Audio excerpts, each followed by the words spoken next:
Hello, my name is Christel.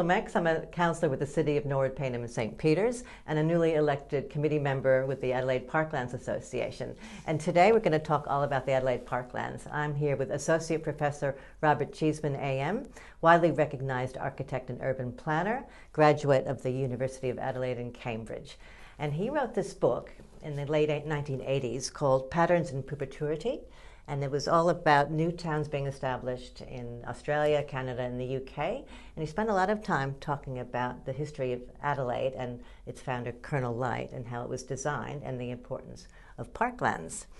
So my first question to you, Rob, is why are the Adelaide parklands so important and unique in the world? Good question, Christel. It's the story of my life in a funny way. I grew up in Adelaide. And I always accepted the City of Adelaide as it was, including the parklands, and I thought that was normal.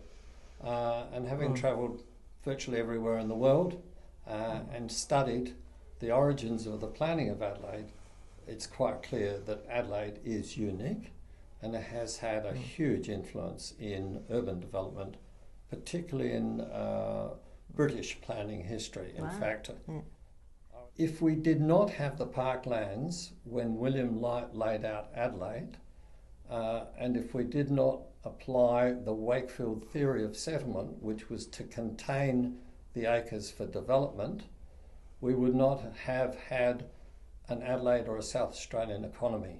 The whole place would have faded. Wow, okay. So the original requirement was, which came from the Duke of Wellington, and came through William Light and was aided and abetted by Jeremy Bentham, famous historian and socialist, and of course the economic purpose established by Wakefield to contain Adelaide. And we can see behind us the city acres here, we can see the parklands containing the city. Now the idea of containing the city with the parklands purposely was to give the city acres value. Okay. I've never heard it put that way, but that makes sense. And it did. Yeah. And in fact, when the first acres were for sale in 1836, 1837, it was not possible to buy more than 1 acre at a time. You had to buy an acre. You had to be a landed settler. Wow. So you couldn't just be an absentee landlord? You could not be an absentee landlord. And this caused the town to have an economic purpose. So to this day, the City of Adelaide plan is not just the city acres, it is the plan with the parklands. That's the plan.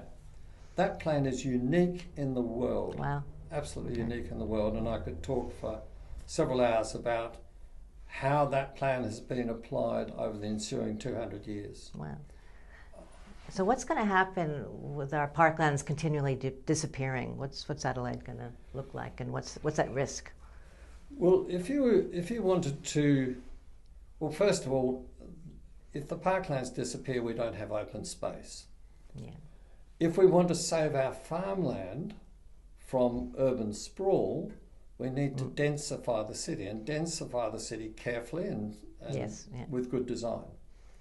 I believe it's possible, if you like, to go 200,000, 300,000 people within the City of Adelaide and in the immediate curtilage and retain the parklands.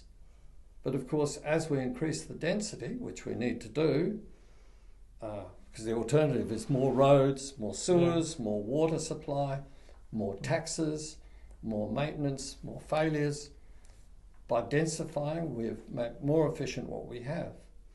But by densifying, you increase the population, so then you do need to have more open space, not less. Yes. So part of saving the farmland, densifying the city, is clearing, if not expanding, the parklands.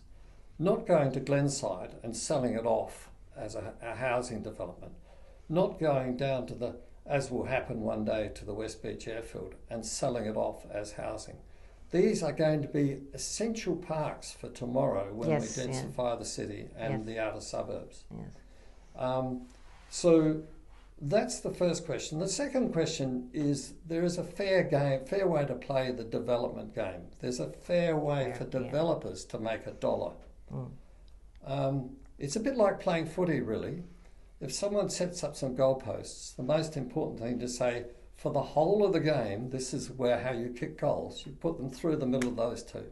Yeah. So the whole of the game for the City of Adelaide is, in the city is where you develop. Yep. The goalposts are not the parklands. Now you can ask any of the major developments, major developers, well not any of them, but many of them, what is the problem with developing in the parklands? And they'll tell you immediately that by doing that, you have started to devalue the city acres. You've actually devalued their property. So imagine you build a 20-storey building, a 30-storey building within the city, say on Grenfell Street. Yep. And you have your tenants all lined up, and the whole thing stacks up financially. You did a lot of hard work to get there. You've bought the land, you've paid your money, you've paid your taxes. Followed the planning rules. Followed the planning rules.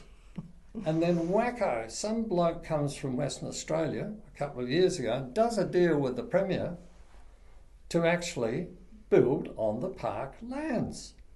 He's actually been awarded a goal when it actually went out of bounds.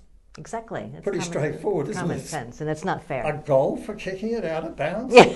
Well, who engineered that change of rules? Yeah. So the government now has got to a stage where they don't like the planning rules if it doesn't suit their way of getting political votes. Yeah. So, here's a bit of farmland. We'll do a code amendment and change the name. We'll change the label from farmland to urban development. And why do they call it an amendment when it's a zoning change? That's what all these code amendments and spot zoning. How about consulting before you actually do this? Nice. How about having a plan for Adelaide and the metropolitan area which preserves the parklands, increases open space, maximises urban development, minimises the cost of infrastructure?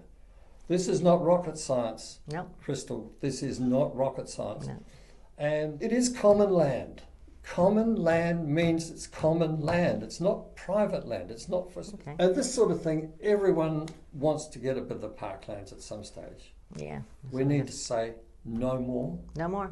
We need more park, more open space, because as we increase the population, we need more open space. Not up in the hills, we'll have it there as well, but near where people live. That's true. Sorry, I've talked too much. Very good.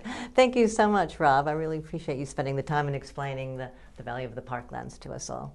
That's a pleasure, Christel. Okay. Thank you. Thank you very much. Bye.